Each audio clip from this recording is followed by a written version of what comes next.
डालिए alkyne, that is the next chapter. देखो बेटा मैंने कैसे पढ़ाया है, मैंने आपको आईपीसी एक चैप्टर करके पढ़ा दिया, उसके बाद मैंने आपको आइसोमेरिज्म एक चैप्टर पढ़ा दिया, उसके बाद मैंने रिएक्शन मैकेनिज्म का एक चैप्टर पढ़ा दिया जिसमें मैंने आई इफेक्ट, रेजोनेंस, ये सारी चीजें बता दी।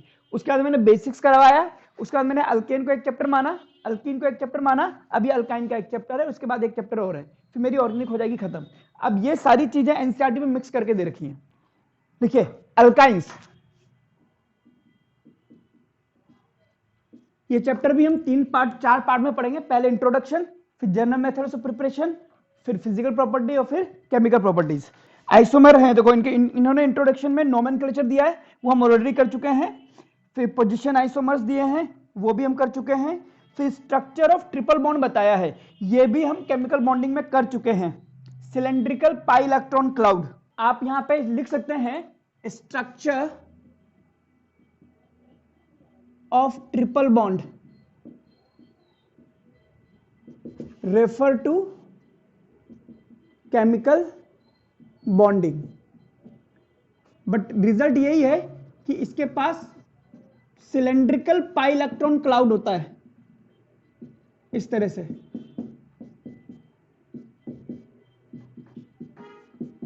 याद होगा आपको, ये आपने पहले पढ़ चुका है, बना लो इसको, है ना, और तो कुछ नहीं इसमें।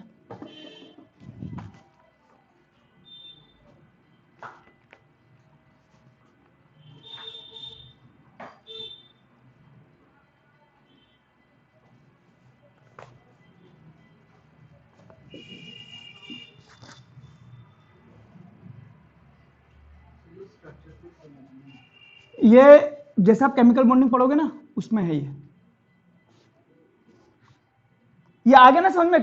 हाँ भाई सुमित, हर्षदीप, है ये पढ़ा हुआ ना? ठीक है, तो ये वहीं से पढ़ लोगे, एक बार में समझ में आ जाएगा। ठीक है, और बाकी तो इसमें मेरे हिसाब से कुछ है नहीं। आप चाहो तो ट्रिपल बॉन्ड की लेंथ लिख सकते हो 120 पिकोमीटर, बॉन्ड एनर्जी लिख सकते हो 823 किलो जूल पर मोल, और ट्रिपली बॉन्डेड कार्बन और हाइड्रोजन के बीच की बात कर सकते हो, नहीं है इसमें बात। ठीक है, लिखिए general methods of preparation, GMP.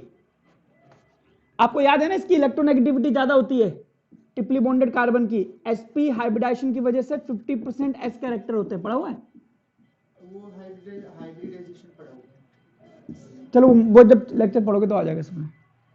So high electro negativity, मैं तो 17 बार करा चुका हूं ये। ठीक है, हेडिंग डालिए जनरल मेथड्स ऑफ प्रिपरेशन, यहां से शुरू करेंगे हम लोग। जनरल मेथड्स ऑफ प्रिपरेशन, इसमें पहला लिखिए आप from carbide, from calcium carbide, methods of preparation. इसमें लिखिए फ्रॉम कार्बाइड्स या कैल्शियम कार्बाइड, कुछ भी लिख लीजिए। आइए, रिएक्शन ये है कि ये होता है आपके पास कैल्शियम कार्बाइड,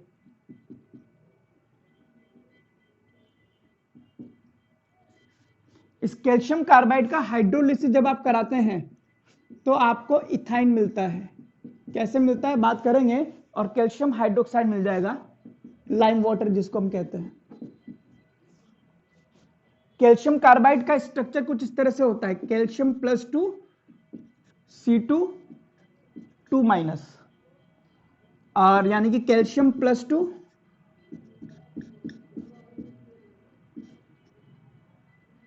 -1 ये होता है आपके पास कैल्शियम कार्बाइड। जैसे आप वाटर से रिएक्शन कराते हैं तो एक एक हाइड्रोजन इनके पास जाता है और ये कैल्शियम हाइड्रोक्साइड बनाता है, तो इस तरह से बनता है, लिख लीजिए।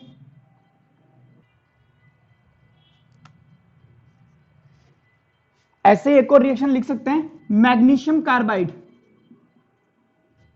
Mg(C3), Mg2C3, इसको हम बोलते हैं मैग्नीशियम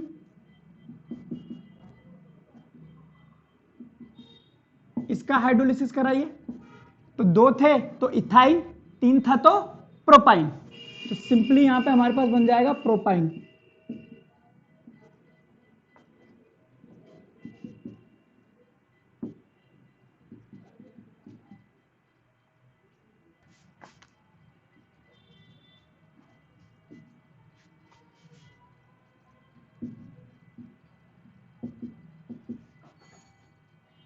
आगे लिखे, फ्रॉम विसिनल डाइहैलाइड।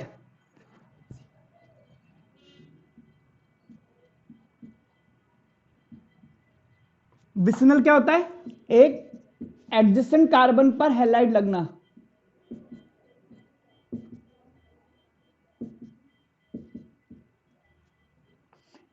अब मुझे इससे अल्कीन बनाना है, यानी कि अल्काइन बनाना है, सॉरी, यानी कि मुझे यह बनाना है।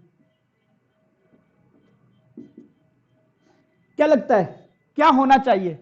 इधर से ब्रोमीन हटना चाहिए, वहां देखो ना एक बॉन्ड तो है ही सही, 2 पाई बॉन्ड और आने चाहिए, ये ब्रोमीन यहां से हटना चाहिए, और यहां से आप कह सकते हो एक हाइड्रोजन हट जाए। अगर ये हाइड्रोजन और ये ब्रोमीन हट जाए तो ये दोनों मिलकर के एक बॉन्ड बना सकते हैं, और एक हाइड्रोजन और एक ब्रोमीन और हट जाए तो एक और बन सकता है। तो ऐसा कौन सा रीजेंट होता है जो ये काम कराता है HBr निकालने का? डीहाइड्रोहेलोजिनेशन कौन करवाएगा? सब गुड़ गोबर हो गया इनका। अल्कोहलिक KOH या सोडामाइट,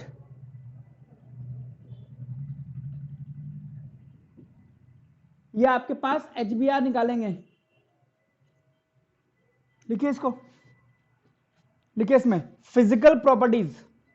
प्रिपरेशन में ये 2 ही रिएक्शन है हमारे पास। Physical properties,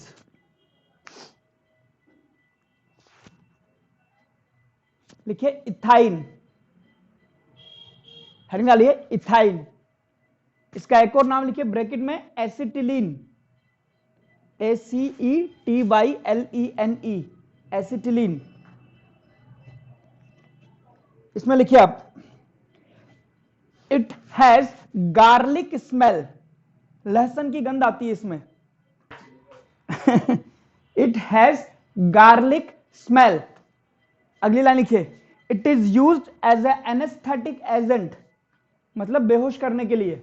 it is used as anesthetic agent, named as Narcylene, इसको नार्सिलिन के नाम से भी बेचा जाता है। आगे लिखिए, all alkynes are colourless, all alkynes are colourless, other alkynes are odourless, क्योंकि इसमें गार्लिक जैसी स्मेल आती है एसिटिलीन में, बाकी में कोई ऑर्डर नहीं आता।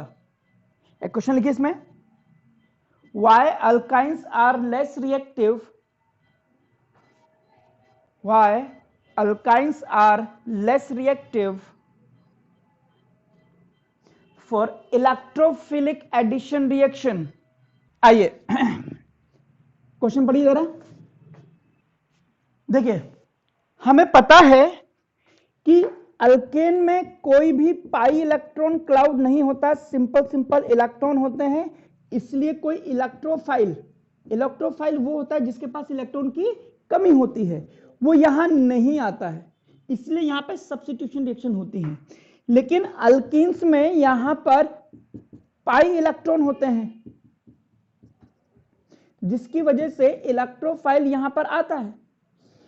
अल्काइन की बात करें तो यह कह रहा है कि क्या वजह है कि यहां पर एक पाई बॉन्ड है, जिसमें पी पाई बॉन्डिंग कहते हैं हम, है, जिसकी वजह से इलेक्ट्रोफाइल यहां आता है इलेक्ट्रॉन लेने। लेकिन यहां पर 2 पाई बॉन्ड है, तो यहां पे तो इलेक्ट्रॉन क्लाउड बहुत ज्यादा हो गया, तो इलेक्ट्रोफाइल का और ज्यादा आने का मन करना चाहिए। But alkynes are less reactive for electrophilic addition reaction. Why? Question पढ़िए एक बार, क्लियर? इसकी वजह है cylindrical pi electron cloud.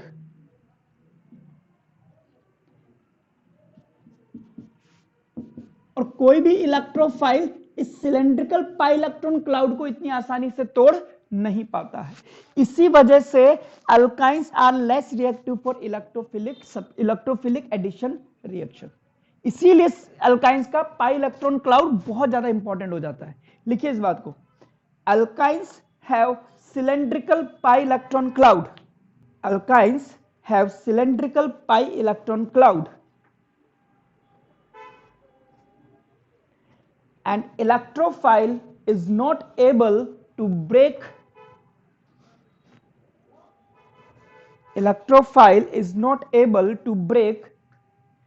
this pi electron cloud.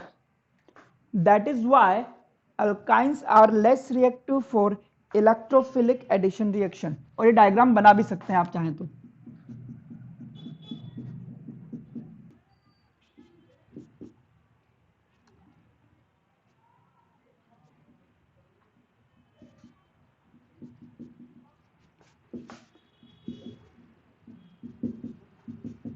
अगर आपसे बोले अल्केन, अल्कीन, अल्काइन, सबसे ज्यादा कौन रिएक्टिव है इलेक्ट्रोफिलिक एडिशन रिएक्शन के लिए?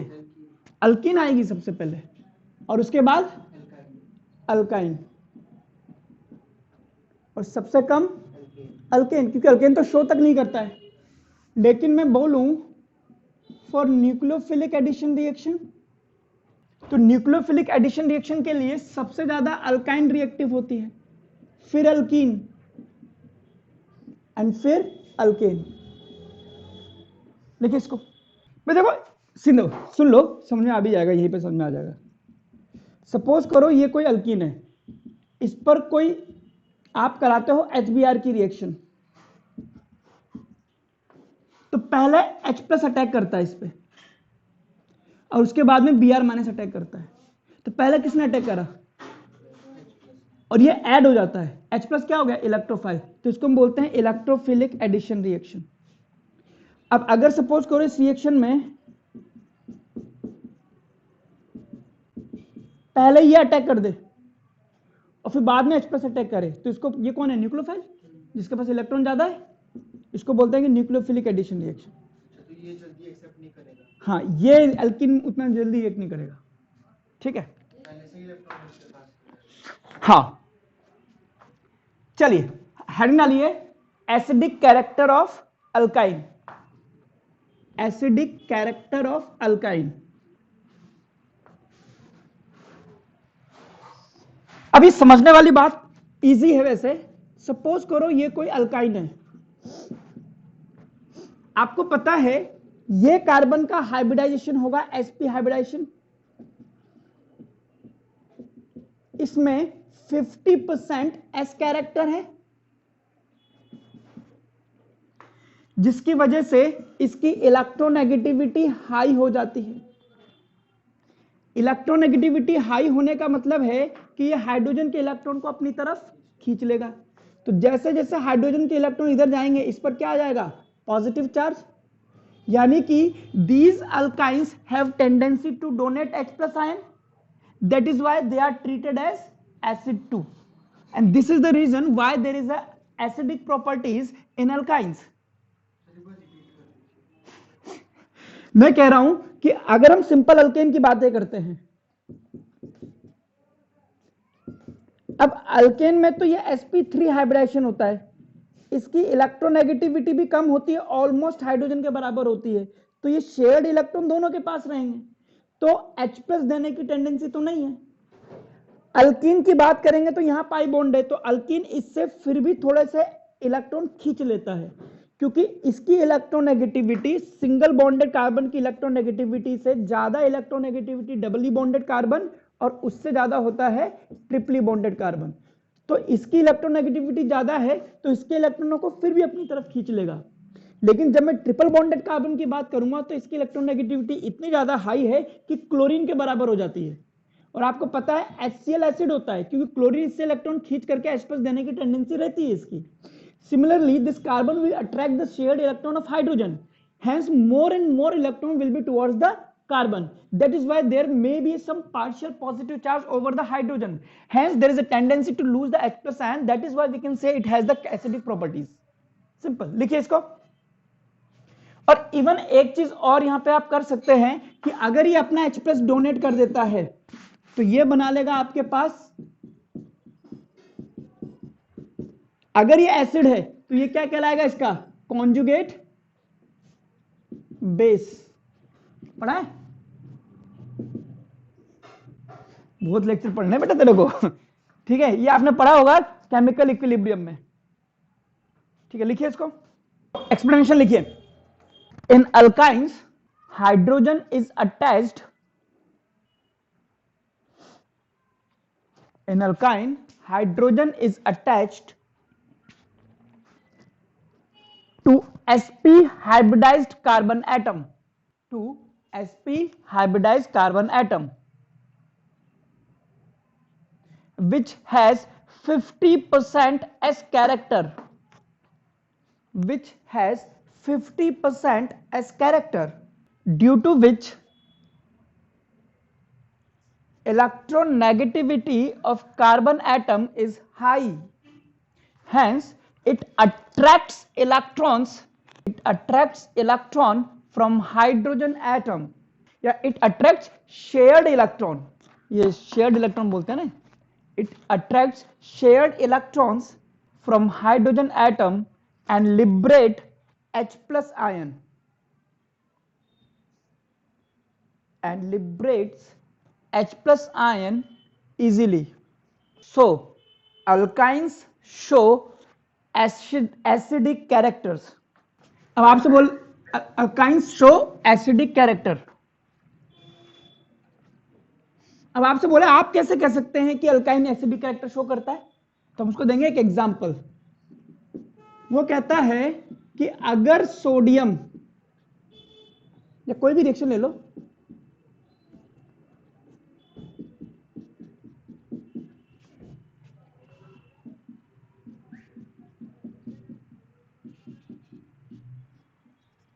अब ये देखिए, ये क्या है, मेटल, ये क्या हो गया, सॉल्ट, और ये क्या हो गया, हाइड्रोजन गैस। मेटल किसी के साथ रिएक्शन करके हाइड्रोजन गैस डिस्प्लेस करती है, तो वो चीज क्या होती है, एसिड। 10th क्लास में पढ़ा है। दैट इज वाई हम कह सकते हैं कि इस रिएक्शन में acetylene as a acid use हो रहा है। लिख लीजिए, और इसको हम बोलते हैं सोडियम एसिटेनिलाइड।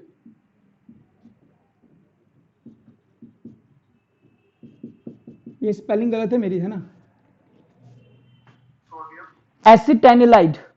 बहुत जबरदस्त रिएक्शन होती है सोडियम एसिटेनिलाइड की, अब देखना पड़ेगा आपके, यार आपने आधी रिएक्शन काट दी है ना, तो इसलिए वो फील नहीं आ रहा है इसको पढ़ाने का चैप्टर। दूसरी रिएक्शन हो सकती है CH3 कर लो, कोई बड़ी बात नहीं है, NaNH2, इसको सोडामाइड बोलते हैं। अगेन मैंने लिखवाया था सोडियम के दो ही काम है, क्लोरीन को गले लगाना या हाइड्रोजन को लात मारना। तो यहां भी इसने इस हाइड्रोजन को लात मार करके निकाल दिया था, और यहां भी इस हाइड्रोजन को लात मार करके निकाल देगा।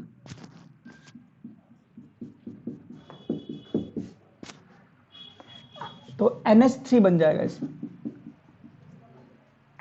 और यहां पे आ जाएगा सोडियम।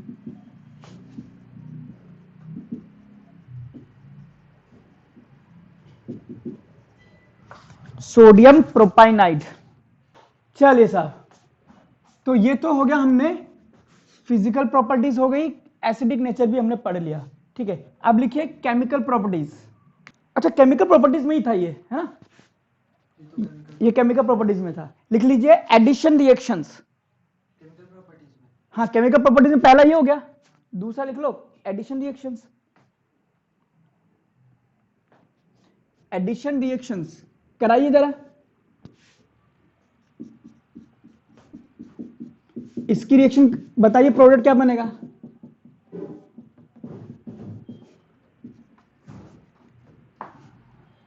हाँ, सैचुरेटेड हो जाएगा, hydrogenation, simple reduction of alkyne भी हमने यही करा था, और ये एक अपने आप में स्ट्रॉन्ग रिड्यूसिंग एजेंट होता है। डबल बॉन्ड का रिडक्शन होता है उसमें हाइड्रोजन जोड़ करके, खत्म, है ना, जितना भी पाई बॉन्ड है सब तोड़ करके हाइड्रोजन जोड़ते जाओ, इसको हम बोलते हैं इसका रिडक्शन होना। तो इसमें हो जाएगा R, पाई बॉन्ड तोड़ दो, इसके दोनों हाइड्रोजन दोनों पे जोड़ दो, बस ये हो गया आपके पास प्रोपेन। दूसरा लिखिए हैलोजिनेशन। हैलोजिनेशन वही रिएक्शन है जो हमने पहले भी करी है, टेस्ट ऑफ अनसैचुरेशन। किससे करते हैं? Bromine water. कौन सा कलर? Orange red. तो कोई भी अनसैचुरेटेड कंपाउंड ब्रोमीन वाटर को डीकलराइज कर देता है। ठीक है, तो वही है। आप कोई भी रिएक्शन ले लीजिए, सपोज कीजिए ये ले लीजिए, इसकी रिएक्शन ब्रोमीन से करा दीजिए CCl4, और आपको पता है ये यहां से तोड़ करके दोनों पर एक एक ब्रोमीन लगा देगा।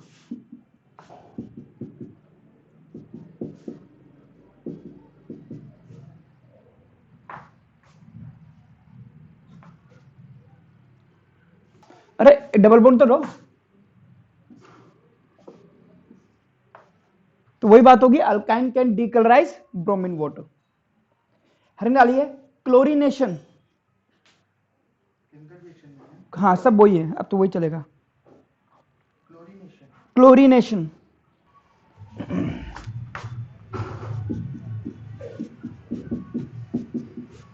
इनका क्लोरीन है? नहीं, हाँ कह सकते हो, हेलोजिनेशन में आ जाएगा क्लोरीनेशन, उसमें क्या है। इसकी रिएक्शन कराते हैं हम FeCl3 या AlCl3 की प्रेजेंस में। इनको हम बोलते हैं हेलोजन कैरियर। रिएक्शन कुछ इस तरह से होती है।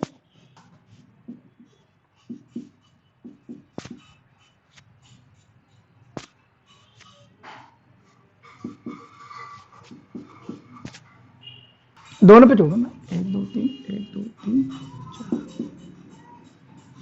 देखिए हो क्या रहा है, एक्सप्लेनेशन अगर मैं दूं इसकी, समझना, ये क्लोरीन होता है।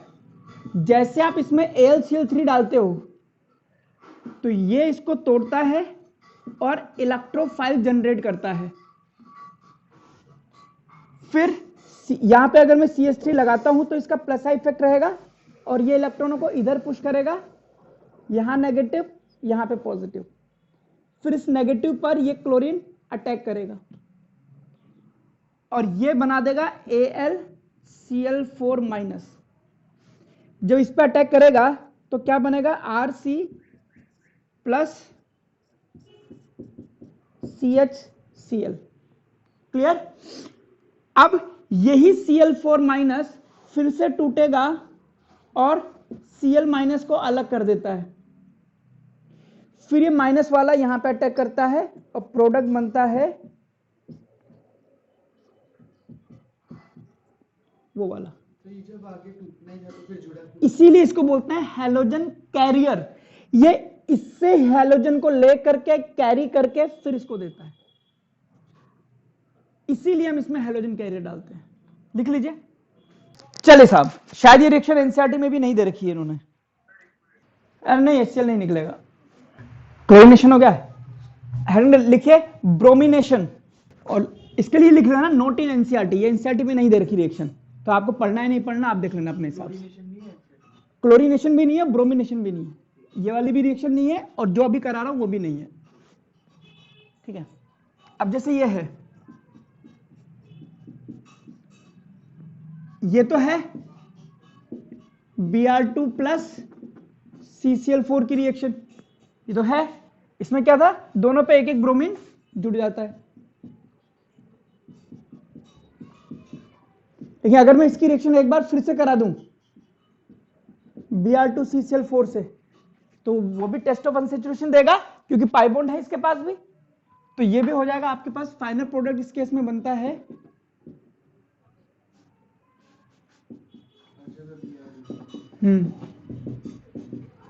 ये लीजिए,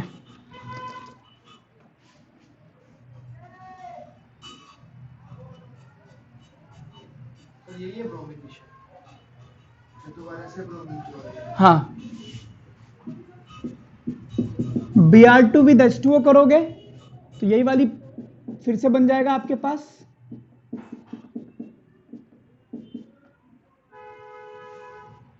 लेकिन अगर आपने लिक्विड Br2 डाल दिया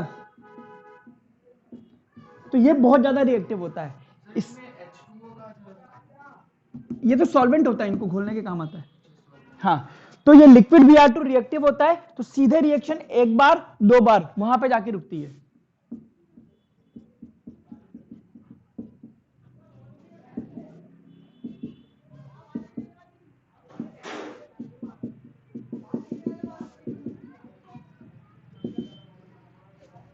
हाइड्रो हैलोजिनेशन मैं क्वेश्चन दे रहा हूं, आप प्रोडक्ट बनाना, ध्यान से करना।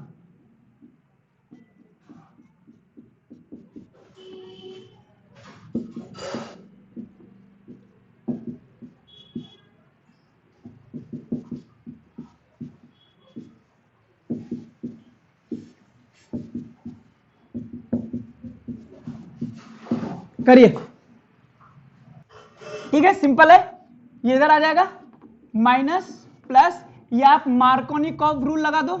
ज्यादा नेगेटिव पार्ट कहां जुड़ेगा, जहां पर हाइड्रोजन की संख्या कम है, तो आपके पास बन जाएगा ये। क्लियर? मैंने भी यही बनाया था। ठीक है, जब आप पेरोक्साइड डालोगे तो एंटी मार्कोनिकॉफ रूल लगता है, जहां ब्रोमीन लगा है उसकी जगह नहीं लगेगा, दूसरे की जगह लग जाएगा। एक्सचेंज हो गया। इसमें क्या बनेगा, प्लस माइनस नेगेटिव चीज वहां जहां पर हाइड्रोजन की संख्या कम है, वही मार्कोनिकॉफ रूल।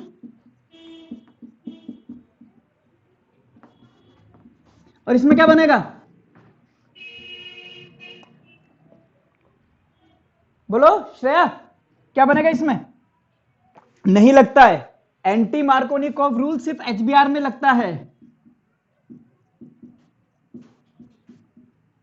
ठीक है, तो रिएक्शन सेम हो जाएगी जैसी आपने पढ़ी हुई है। HBr में लगता है, इसमें नहीं लगता, इसमें इसको डालने का कोई मतलब है ही नहीं। लिख लो, चाहे HCl हो, चाहे HI हो, चाहे HF हो, एंटी मार्कोनिकॉफ नहीं लगता। याद है मैंने लिखवाया था, पहली रिएक्शन दोनों में पहले में एक्सोथर्मिक हो जाती है, फिर एक में सेकंड स्टेप एक्सोथर्मिक होता है, फिर पहला स्टेप एंडोथर्मिक हो जाता है, वो रीजन है। पढ़िए इसको, लिखिए, मतलब लिखिए इसको। मैं बोलने वाला था कि Br की जगह पे Cl डालें। तो ये याद रखना कि इसमें एंटी मार्कोनिकॉफ नहीं लगता। लिखिए इस चैप्टर की लास्ट रिएक्शन, पॉलीमराइजेशन। पॉलीमराइजेशन, आइए समझ लीजिए। वैसे आपके 12th में एक चैप्टर है पॉलीमर के नाम से, वहां पे भी ये चीज रिपीट होती है, बट थोड़ा सी सीख लीजिए। जब एक ही जैसी चीजें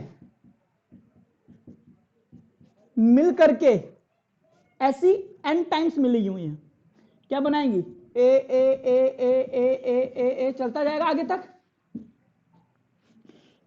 इसको हम बोलते हैं पॉलीमर। जिससे ये मिलकर के बनता है उसको हम बोलते हैं मोनोमर, और इस प्रोसेस को हम बोलते हैं पॉलीमराइजेशन। लिखिए इसको,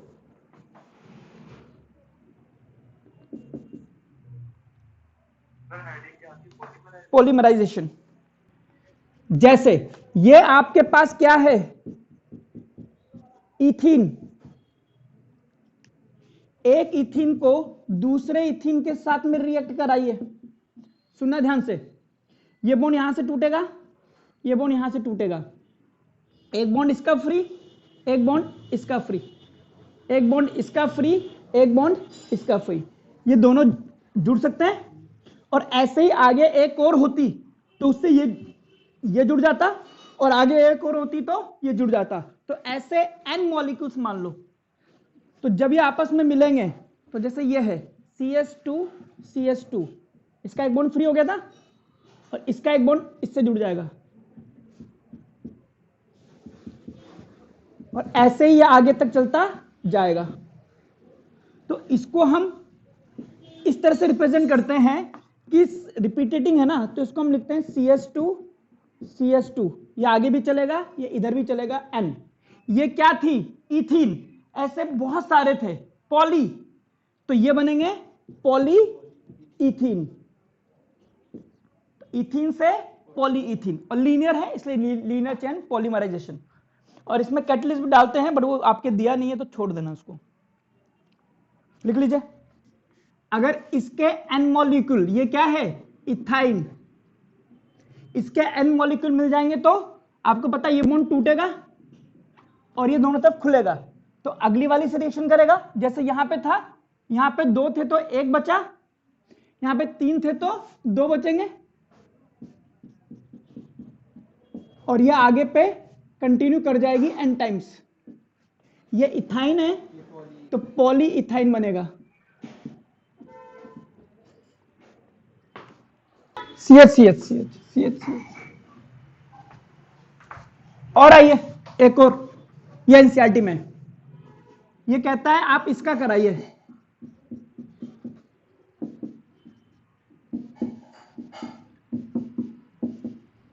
ऐसे n मॉलिक्यूल है, समझना ध्यान से कैसे बनेगा, मैं 2 का करके बता दूं ना।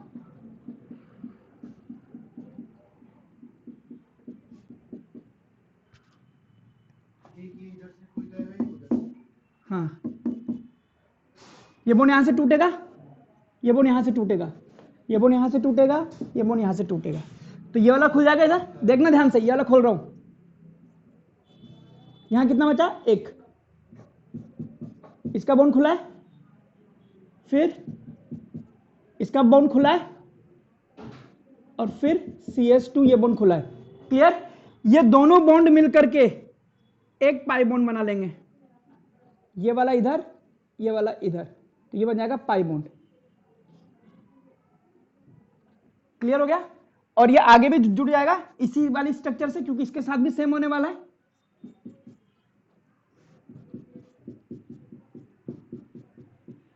ऐसे, तो अब यही चीज बार बार रिपीट हो रही है, तो इसको मैं लिख सकता हूं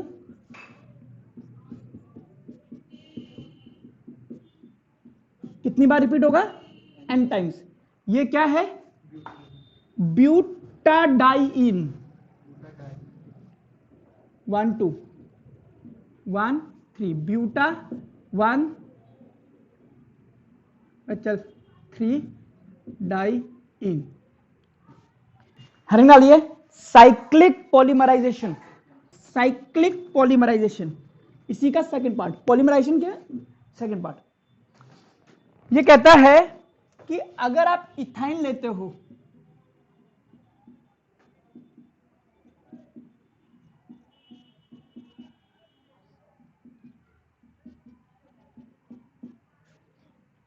तीन मोल इथाइन आ गए, इसको ऐसे इसलिए लिखा है ताकि आपको अकल में आ जाए कि देखो कितना अच्छे से बनेगा।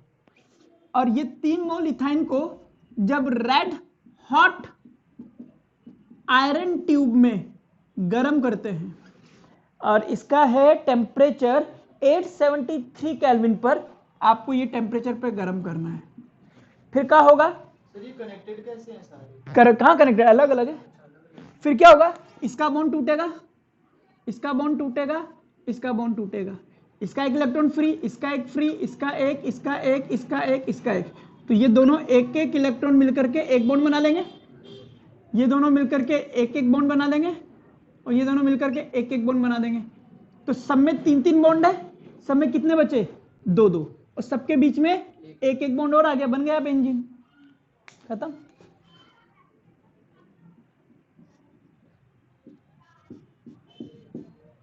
ये लो, और हाइड्रोजन सबके पास एक एक है ही सही, ये लो साहब, हो गई रिएक्शन खत्म, बस लिख लो।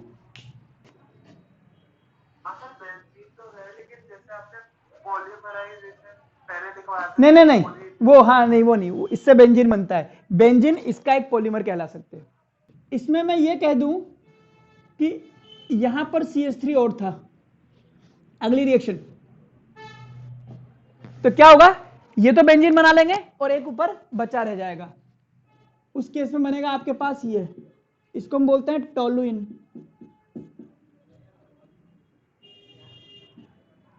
यहां पे CH3 लग जाएगा, बस लिख लो। चलिए, और जरा सोचो, इसके पास भी एक CH3 होता, नेक्स्ट रिएक्शन इसके बाद इसके पास भी होता, सबके पास एक एक होता मतलब।